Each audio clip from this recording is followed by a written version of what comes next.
Hello everybody, welcome back to another episode of Let's Play Tales of Graces F. On the last episode, we were able to successfully defend Lant from the invading Nova monster forces. And now we're here at the Snow-Trodden Ruins in order to do the objective that we had in mind to do in the first place, which was fix the cannon so we can exit through the Aqua Sphere, I believe it was called. But yeah, we need to help Sophie as quickly as possible. And by as quickly as possible, I mean go over to a path on the side in order to find a discovery, which has another character skip for us. And to be honest, I was hoping I would get there in the time that I said that sentence. Jesus Christ, this is a long pathway. Okay, monsters, I just need to avoid all of you for the time being in order to get to the discovery. Jesus Christ, how long is this? This is a way bigger side area than I thought it was going to be. Got some grapes. Okay, here we go. Got some ice drop flowers. Hey Pascal, are there really only 3 Valkanists in the entire world? Yep. Wind, water, and fire. But couldn't there be a 4th? Maybe ice. Like this ice drop flower here. In that case, we might not need to go to that Fodran city. There might still be a way to cure Sophie. Asbel, I hate to break it to you, but you're way out of your league with this stuff. Ice is just frozen water. There is no 4th. You sure? Promise. And it doesn't apply to just Valkanists either. Those 3 types of Eleth are the foundation of any Creus. I mean, life is based on those 3, so I guess you could call whatever compromises life, well, if not the 4th Eleth, then the 0th Eleth. Huh? But look, none of this has to do with anything. I know. Sorry I keep asking stupid questions. Just hold it together and stuff. If not, we'll never make it to Fodra. Hey, come on. It's not bad to ask questions. If you're asking questions, it means you're curious, that you want to learn. You know? Also, Jesus Christ, that's a cool looking scabbard. I'm equipping that right away. But yeah, it looks like there's a whole other side area, which is here. Huh. Interesting. When drawing sword, iron stance +1. Ooh, that's actually pretty good. Raises my P defense, and everything else goes down. But that iron stance, though, that would be super good with how I play Asbel. But before we go into the ruins, I kind of want to check out this area. You know what? No, we'll worry about it later. What ruins first, exploration later. Unless you're counting exploration of ruins, in that case, exploration first and more exploration later. Alright, here we go, for real this time. Into the Snow Shroud Ruins. And into a character skit. I wonder if my sister is still mad. Pascal, there's something I've been wanting to tell you. Yeah? Just because Fourier is angry, it doesn't necessarily mean that you did something wrong. Wait, are you consoling me? Do not misunderstand my intentions. I simply wanted to point it out. Thanks for trying to console me. I am not consoling you. You are totally consoling me. All right, fine. I am done talking. It's still like a little kid sometimes. Hubert. You know, I know they called these places ruins, and because of that, I was kind of expecting them to be a little bit more... I don't know, I was expecting it to look a little bit more rustic and less technological, but then I forgot the Martians. That's kind of their shtick. Okay, looks like we turned something on, and hopefully it's a good thing. So, I believe the gimmick of this place is there are currents that we have to redirect through the entirety of the complex, which means we're going to be having some fun with electricity again. So yeah, if we turn this around, we put power to the door, and we can go through said door.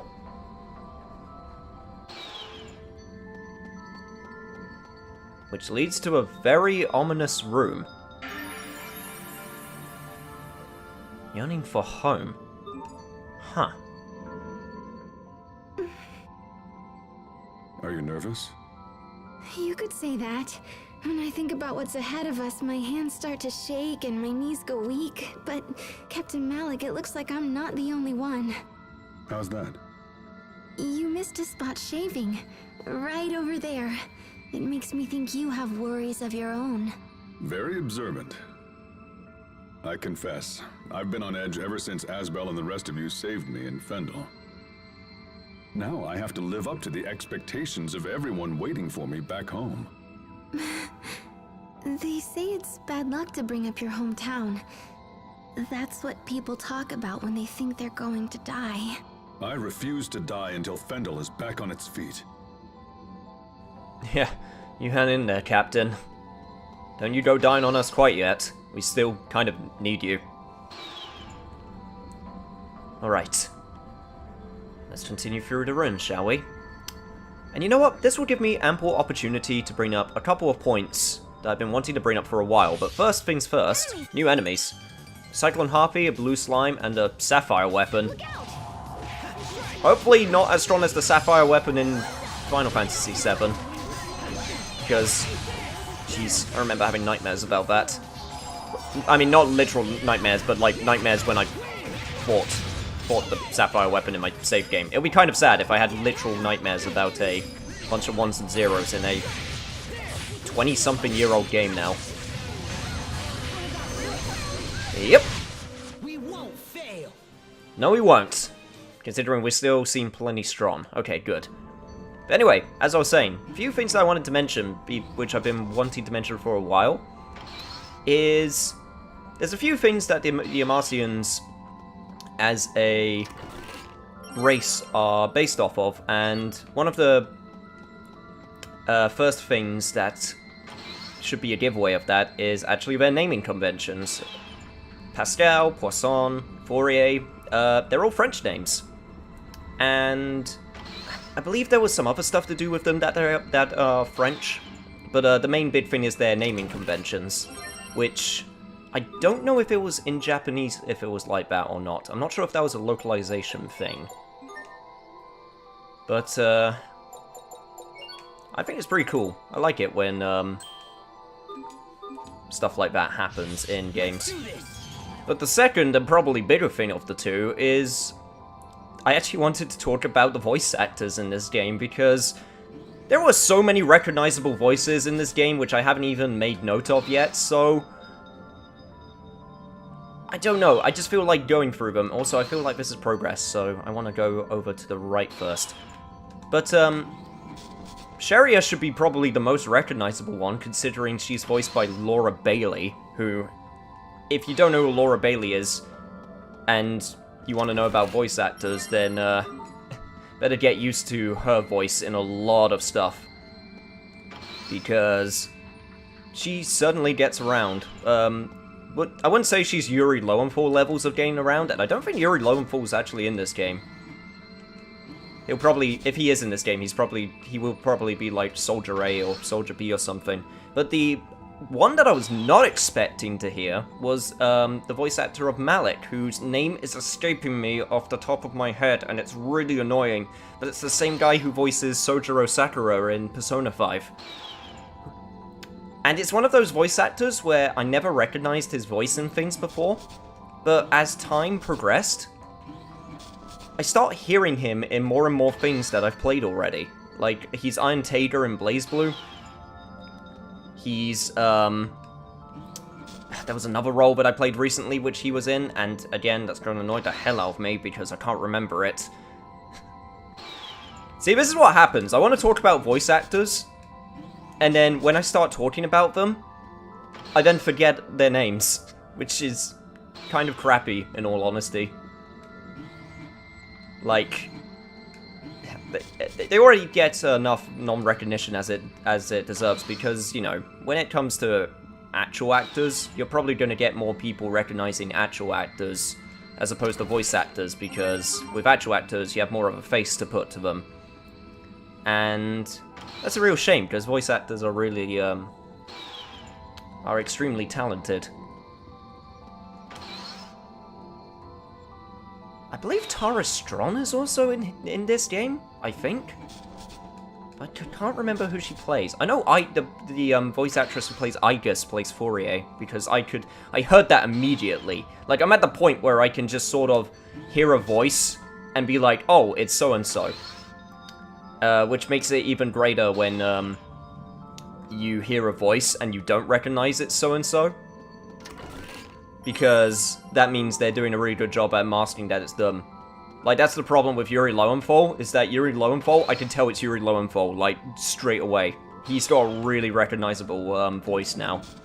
Mainly because it's his own voice. He doesn't really change it that much for a lot of stuff. Not saying that's a bad thing. It's just one of those things that I've noticed. Also, I feel like I've sort of just been doing this absent-mindedly, but I feel like there's a discovery that I need to make sure I don't miss. And I can't remember where it is. I'll continue forward. I just didn't want to get ambushed by the monsters. I'll continue forward for the meantime. And then I will, I'll go back if I get to a save point, because that means that I've gone too far at that point in order to try and find a discovery. Also, I don't really feel like fighting any monsters right now. Goggles! Those are glasses for Hubert. Huh. Chance of dual blade switch time reduction. That's actually pretty good. What does Platinum Frames do again? Crius attack and defense plus 12. That's also really good, though. See, the problem is, it's a chance of dual blade switch time reduction, which I honestly don't like it being a chance. If it was like 100% all the time, then I would say that would definitely be worth it. But since it's not consistent, I'll just leave it. Also, is this like a power conduit or something? Seems like it. I will take that Elif, thank you. And we'll go on to into the right door first.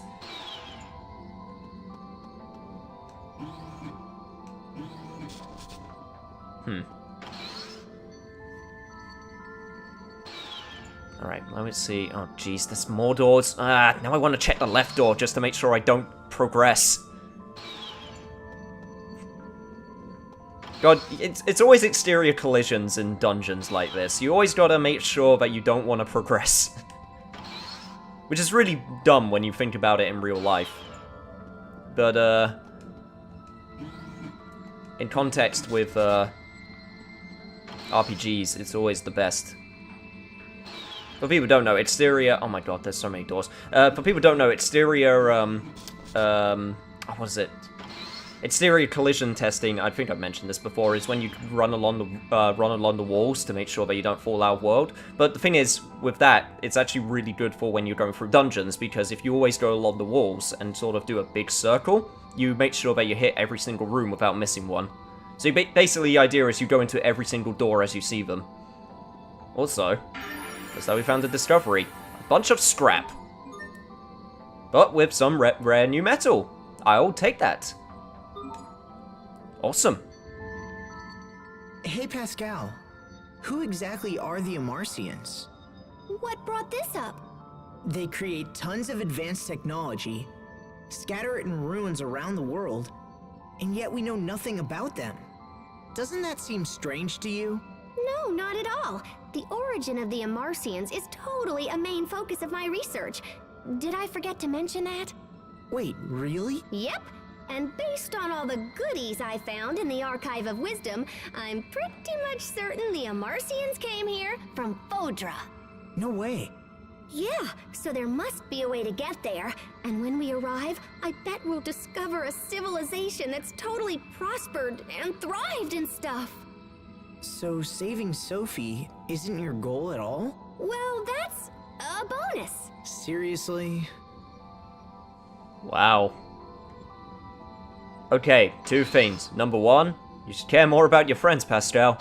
And number two, you should really note this stuff down. Like, seriously. And also mention your research. You should put yourself out there more, you know? Because, it seems that people are having a hard time following along with what you're actually trying to do a lot of the time. So if you put your notes in a research paper, that will help out a lot, you know? Okay, also, here we go. So this is the gimmick. I need to activate both sides so that I can open up the big door. Of course. Alright, let's go back the way we came in that case. Alright, door number 2. Unfortunately, we found the discovery, so there's not really much to look forward to in this side, but you never know. There could be something. We just gotta see what secrets have been preserved for us in these ruins. And the secret is apparently a treasure chest, which has an earthen pot. Well, fair enough.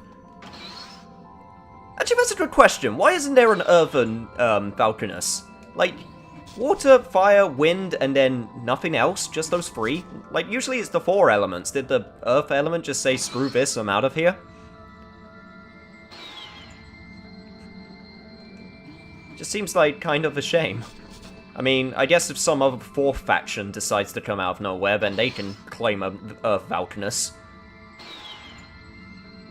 Somewhere in the world of Groudon is weeping very heartedly that there's no Earth. Anyway. When there are multiple Elf lines in a given area, all of them must be linked to the door in order to open it. Well, I'm way ahead of you, Sign. And what about heart, for that matter? Can there be a heart and... oh, Jesus. Okay. Huh. Well, looks like we got a bunch of work to do in this room. So do that, turn that around, then we could go to the door on the left. We've got Book of Growth. A spellbook that increases your Elf capacity simply by setting it in your Elf mixer. Ooh, hang on. That's really good. I want that. Shit, what can I get rid of? Yeah. I want to keep the Book of Talent because I like titles. Gold is also super good. Book of Satiation probably can go. Oh, and the other thing was, it's recommended that you take that rare material, metal, and then set it in the pot to get made because it's good for side quest later. So I need to do that while I remember. Also, okay, cool. I may be able to get my LF mixer to 999 yet. What? Empty room? Well, I mean, it's got a monster, but I don't want monsters. I want treasure. I need to fill my pockets with that sick loot, yo. Alright, maybe the door on the right will be a little bit more courteous. And yes it is. Haha, suck it, left. We got a magical ribbon. And that is not the right, there we go. Magical ribbon, so C defense goes up, but C attack goes down, and the special ability for this is Krios attack, and the special ability for this is Healing Arts, Heal Self. That is actually super good. Since Sheria is not a main damage dealer, that is absolutely worth giving. Alright, do this, then we make this go around. I question why there are literal circuits that lead to nowhere. That seems a little bit of terrible design. Oh, and a character skip. The heat ray control unit should be around here somewhere. Yeah? Just a hunch.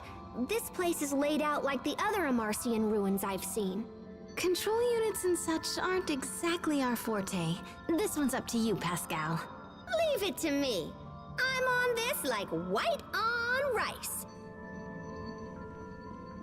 I thought you were about to say something very different for a second, and I got very scared. This is a Peggy 12 game, Pascal.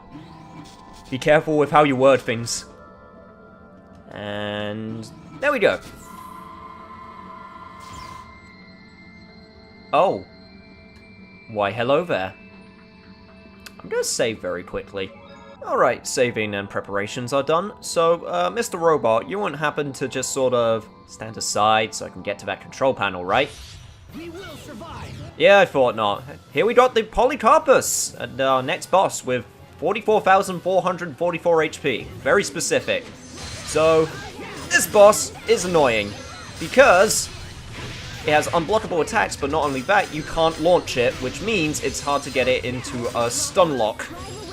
But, as long as it stays focused on me, we can still stun it. So that is at least something that we can take advantage of. Yeah, that's right. Stay focused on me. This is actually working out pretty well. Ow. If I just sort of keep it focused, and then it doesn't do that, and everyone just sort of keeps on casting, this can work out pretty well. No, no, no, no, no. None of that. None of that. Shit, does it have a Nova barrier? No, it's just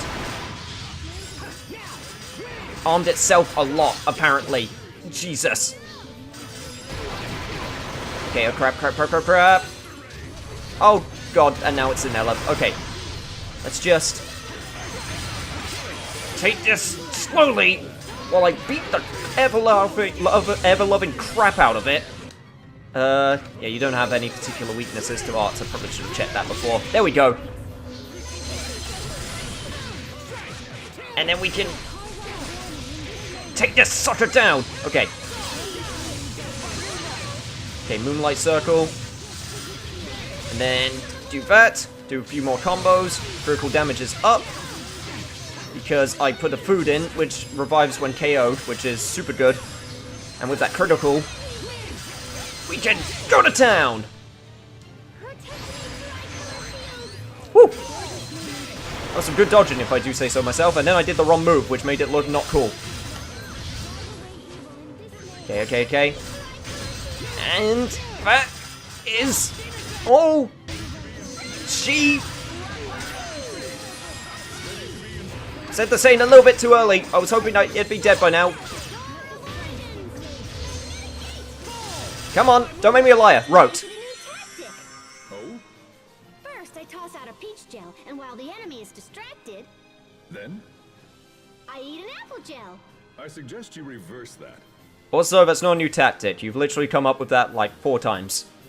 And you still always come up with the wrong thing to throw. Damn it, Pascal. That's it. That's gotta be the heat ray cannon.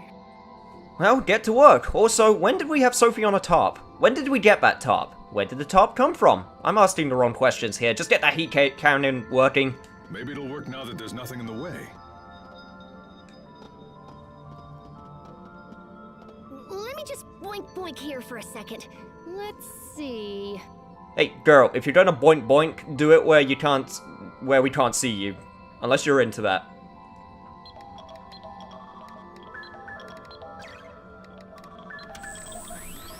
I mean, I wouldn't say no, personally, but, Oh, you meant... Right. Okay, I think we're up and running. We should be able to control it from the machine in the seaside cavern now. Well, that was fast.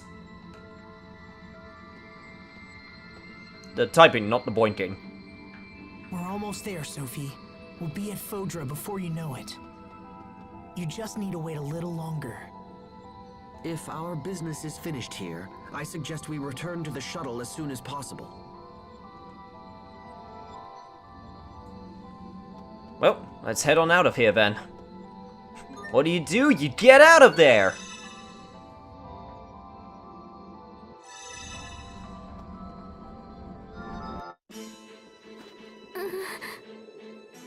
Sophie? Something's coming. Oh, what now? Get ready. Oh, come on, we took out the boss. We don't need more of a challenge. And besides, you're not even that strong, all things considered. Boss is way harder than you. Richard needs to up his monsters' strength capabilities if they're not as strong as a freaking Martian robot from, what, 5,000 years ago? 10,000? Who knows? The reach of those monsters has grown long indeed. I think Sophie was trying to warn us. Time is short. We must make for the seaside cavern as soon as possible. Right, we could do that. Or, we could see this character skit. It seems like the light we possess is pretty effective against the monsters who attacked us in front of the ruins. Then when we face them again, the team should include you, Sheria, and myself. That would be most efficient. Okay, but let's just keep that a secret between the three of us. Why? Because I don't want to hurt the others' feelings. Look, it doesn't have to be the three of us all the time. We can change things up as the situation demands. And the situation be if someone's level gets a little bit higher than everyone else's. We need to keep a nice, well-evened out group. Yeah, I'm not very good at picking favorites in RPGs. I know there's usually people that like to stick with their team and then, like, ignore everyone else, but I don't roll that way. I really like having a well-balanced team overall, so I can just sort of swap them out whenever. Even if there are units that are technically not as good as other units. Anyway, I would end the episode off here, but I just got Carol's Carter from Vesperia. But I wanted to check out up here very quickly, since I said I was going to do this later, and since we're done with the dungeon a little bit earlier than I expected, I said, why the hell not? Let's check it out. Because there was a bunch of treasure, but the main thing that really caught my eye was this pathway up here, because it seems to go on for a while. Oh, a syrup bottle. Yeah, I feel like something should be here. Like, maybe a mini-boss or something? Or a sub-story boss? Or a boss of some kind? So, I'll remember this location, because I have a feeling it'll come to play. Anyway, now that we've done that, as I make sure that I comb the area for goodies, and make sure that I haven't missed anything, I think that's going to be it for this episode. So, if you enjoyed this episode of Let's Play Tales of Graces F, be sure, got there eventually, to like, comment, share, subscribe, blah blah blah, all of that junk. And I'll see you guys next time at the Seaside Cavern, where we'll hopefully get the airship to work and get to Fodra. Stay safe, everyone. See you guys then!